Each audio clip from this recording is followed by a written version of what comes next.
In the previous video, Chief's star bond impact on Kansas state taxpayers, you saw how the Chief's star bond will cost taxpayers in the state of Kansas up to $6,800 per family over the next 12 years. In this video, Chief's star bond, how we got here, we're going to talk about the cynical backroom politics, the process that we use to put this burden on the people of Kansas. So let's start with a short timeline that starts in April of 2022 and goes through December of 2025. So in April of 2022, the Kansas legislature passed the Attracting Professional Sports to Kansas bill. Senator Rob Olson told Fox 4 WDAF at the time, if you had a football team in western Wyandotte County, how many places would have a football team, a world-class soccer team, a casino? It would be a fun place for people to come when the Chiefs are home. Yeah, no doubt, that's true. But at what cost to the taxpayers? 2 years later, in June of 2024, on June 4th, Ty Masterson officially invited the Chiefs to explore star bond funding for mutually beneficial opportunities. And here is the actual invitation that he sent out.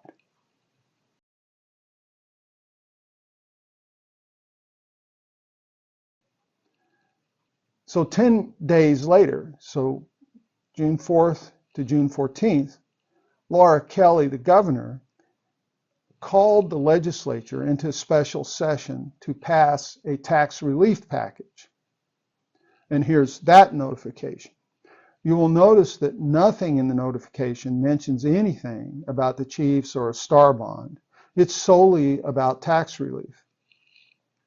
But on that same day, Friday, June 14th, Ty Masterson called an informational hearing to be held on the 17th.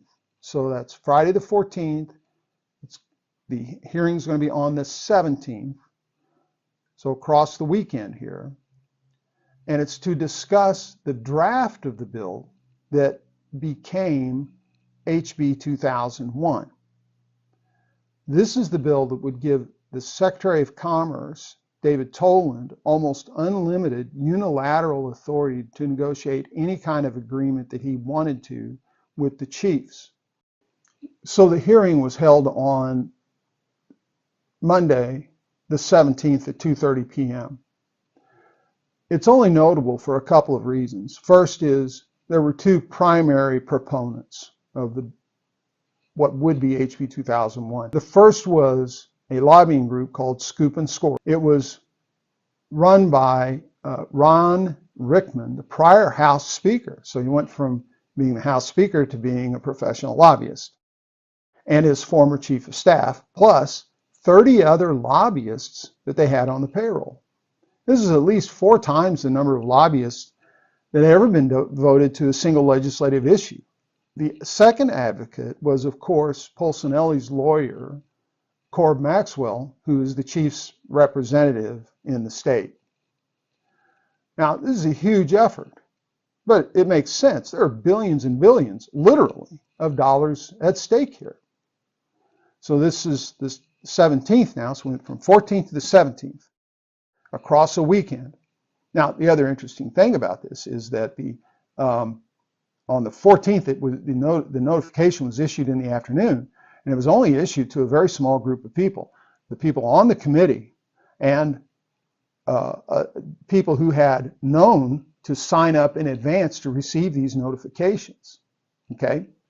So, a very small group of people. So the next day, June 18th, the bill, HB 2001, so went from Friday to Monday to Tuesday. It was introduced in the morning, an emergency was declared, and it was passed by the House by noon that day. It was then sent to the Senate, and it was passed in the Senate in the same way by the end of the day. Now keep in mind, this is a bill that is going to wind up committing the people of the state of Kansas to paying $2.775 billion to pay off a bond. Okay, passed in one day. It then went to the governor and was signed into law 2 days later on the 20th. So why was it necessary to declare an emergency? It's because the Kansas Constitution specifically prohibits introducing and passing a bill on the same day, unless you declare an emergency. So let's see what it looks like to declare an emergency.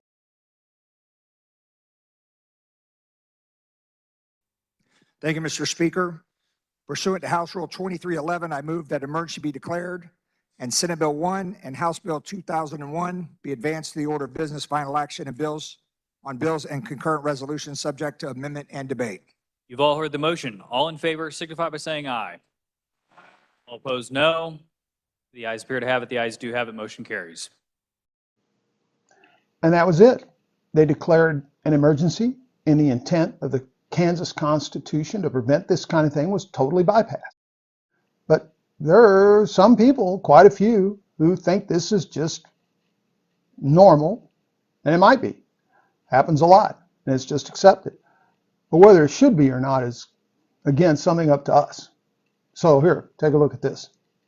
So Susan Humphreys from Wichita said everything was done according to the rules. We didn't do anything that was outside of what was possible. All the rules and procedures were followed.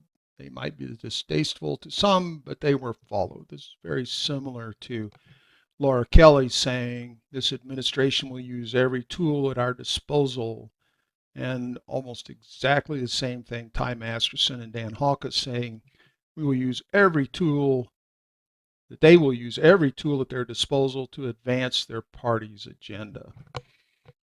Is this the way we should be doing things? You know, winner take all, no matter what happens? But let's continue on. On June 20th, 2024, so just a few days later, HB 2001 was signed into law by Laura Kelly. So here's a look at how fast this was done. I mean, think about it. June 4th, Tyson invites the chiefs. The 14th, 10 days later, Kelly calls the session, and Masterson calls the informational hearing on the same day. On the 17th, we have the informational hearing, which we'll hear a little bit more about that later. And on the 18th, HB 2001 passes both houses. And then, as I said, 2 days later, Kelly signs it into law. Earlier, I said that there wasn't much interesting about the June 17th informational hearing.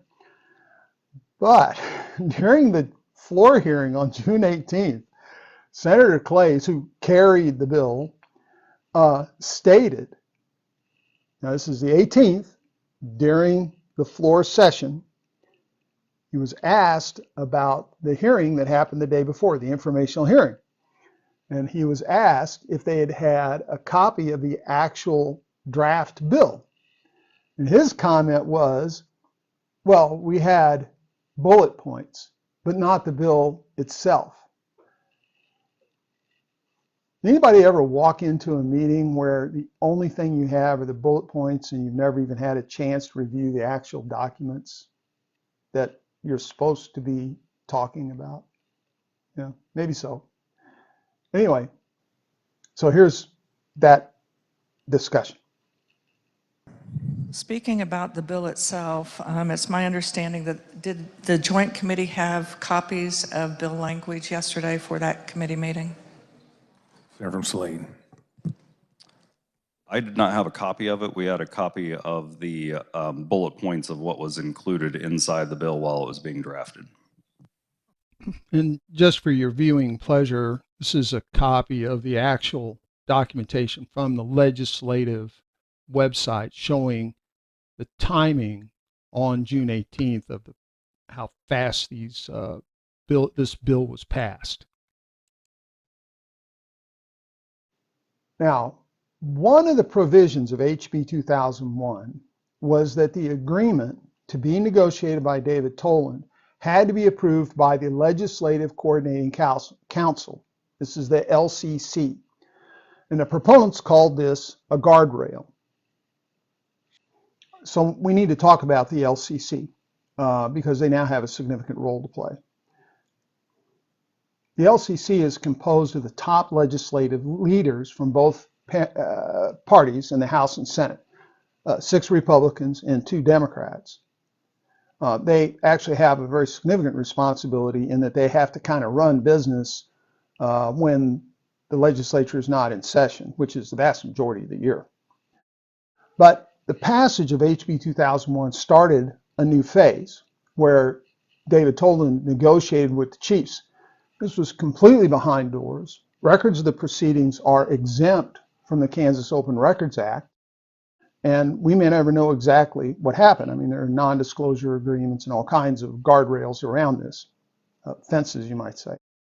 But after 18 months, on December 22nd of 2025, again, outside the regular session, if they waited another 20 days, they could have done this in the regular session. But anyway, Ty Masterson called a meeting of the LCC where they reviewed the agreement with the chiefs that Toland had negotiated. It's called Project Monitor 2.0. You should have heard of it by now. The only action regarding Project Monitor 2.0 during the LCC meeting was that Tyson called the LCC into executive session.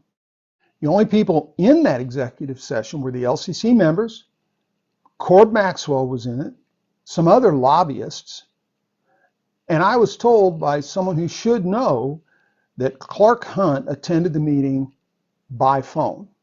And that makes sense because they're going to sign this agreement. I think it occurred during that meeting.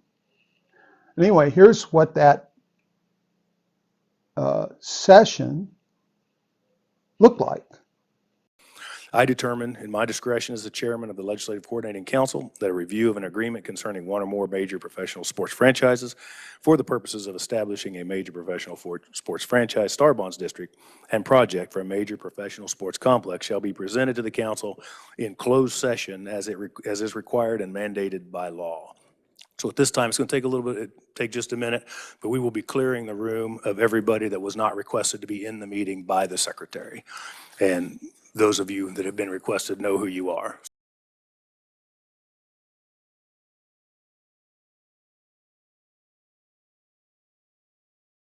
Everybody. All right, we're going to call the meeting back to order. After session, it's now time for the consideration of the matter of the bond district and project. Speaker Hawkins. Thank you, Mr. President. Move that the LCC approve the Star Bond and Star Bond District for the sports stadium to support the Kansas City Chiefs. I have a motion. Is there a second? Seconded by everyone. I will pick somebody for the minutes for the record. But with that, I think, I'm going to go ahead and go with a roll call vote. We'll start Vice President Schallenberger. Majority Leader Blasey. Minority Leader Sykes. Let's see that mother in. Minority Leader Woodard. Pro Tem Carpenter. Majority Leader Croft. Aye. Speaker Hawkins. Aye. Chair votes aye. It is a unanimous consent and is thereby passed. With that, we've reached the end of the agenda and we are adjourned. And so now Project Monitor 2.0 is adopted. In 26 minutes, on December 22nd, 2025, the LCC almost completely commits the state of Kansas to paying off a $2.77 billion bond. Now, there's an interesting note. I personally spoke to one of the members of the LCC and asked if they had had a chance to study the Project Monitor 2.0 document before the meeting. And their answer was that they hadn't even seen it before the meeting. So you got this really complicated document and you're supposed to vote on it? Does this make us, does this remind us of HB 2001, where the day before, during the informational hearing, they had only seen bullet points? They, whatever you think, All right, but that $2.775 billion, that's just the issue amount. There's non-interest on top of that, The total number could be as high as $4.6 billion, depending on other factors like interest rates and how the economy does and how, how much retail sales tax is collected. Now, I know that number is just staggering, but others have looked at this, and this estimate is on the low side. But Project Monitor is now adopted and sets up the framework for this spending. That there was no formal public hearing, there's no public discussion, no feasibility study.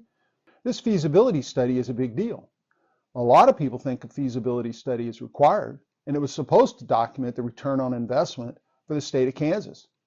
And if this were any other STAR bond, that would be correct.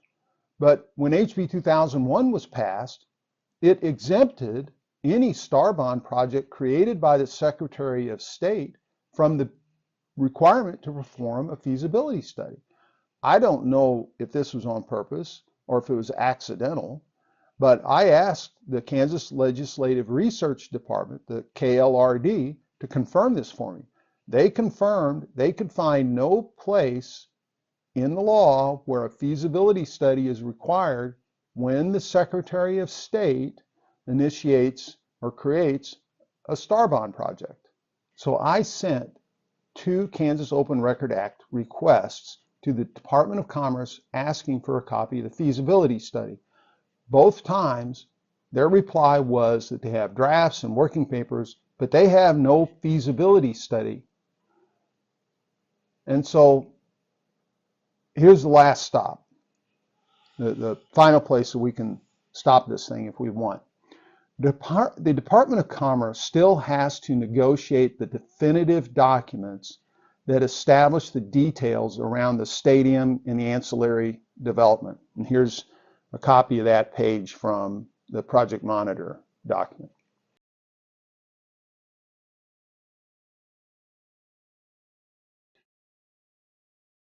In my last video, I went through our last 2 options, and these are the LCC is still required to approve those definitive documents.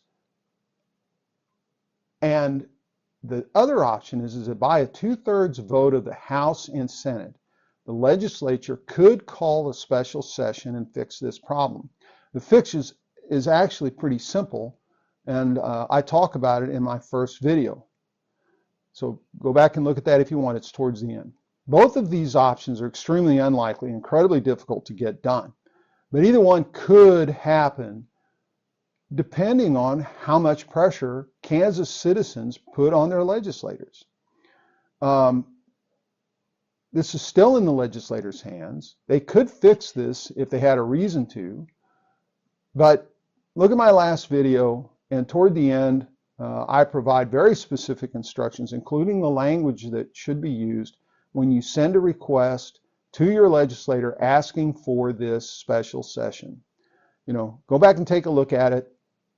And as I said in that video, it's up to us. We have to decide if we want this or not.